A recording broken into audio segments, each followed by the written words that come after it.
Bruno, prazer falar contigo, embora não fiquei feliz com essa última colocação, mas seguimos aqui bem tranquilos e com a pauta que a gente havia sugerido, né? Mas entendi a provocação.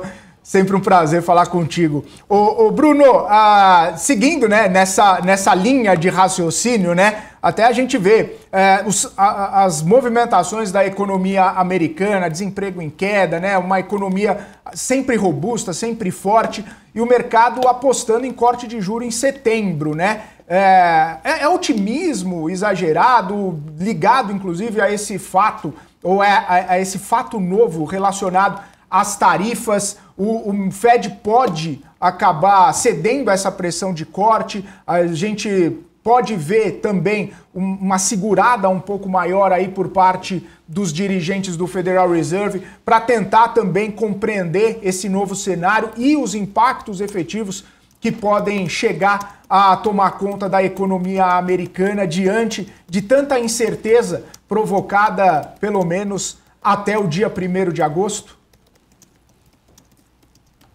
Felipe, bom dia. Obrigado pela pergunta. E sobre a brincadeira, antes de mais nada, eu sou teu fã, e segundo, eu não sou o Trump.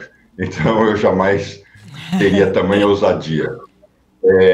Agora, falando sobre a sua pergunta, essa é uma característica que mistura milhões e milhões de agentes ou pessoas e a imprensa, e é essa combinação, né, empresas e investidores, é essa combinação que define o mercado.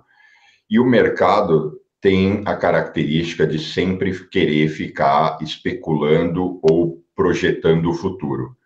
Então, a questão dos juros americanos é um balizador determinante para muita coisa na economia global.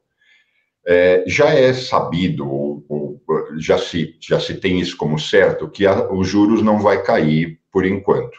Então, agora eles já estão projetando em setembro, cairia, e aí se iniciam aquelas correntes. Tem quem diz que sim, que não teria mais como o Fed sustentar a não redução dos juros, e tem uma corrente que eu me incluo, que é impossível saber, e eu arriscaria dizer até que é provável que não.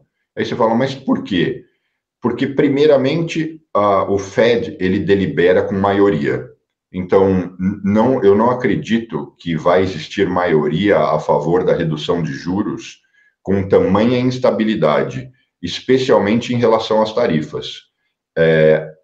O segundo ponto é que as tarifas sendo aumentadas ainda mais agora em agosto, sendo que elas já foram aumentadas. O que já foi aumentado ainda nem chegou ao reflexo, mas com o aumento delas em agosto, isso certamente não vai gerar um clima ou indicadores, ou um ou outro, ou os dois de forma combinada, não vão oferecer um clima ou condições para que a maioria vote a favor da redução. Porque o risco é muito grande de colocar gasolina na fogueira, porque se a inflação já está sendo pressionada, o desemprego já está baixo e caiu pouco, mas ainda assim caiu. Por que abaixar os juros? Agora, como isso é de interesse de boa parte dos agentes do mercado, fica essa especulação.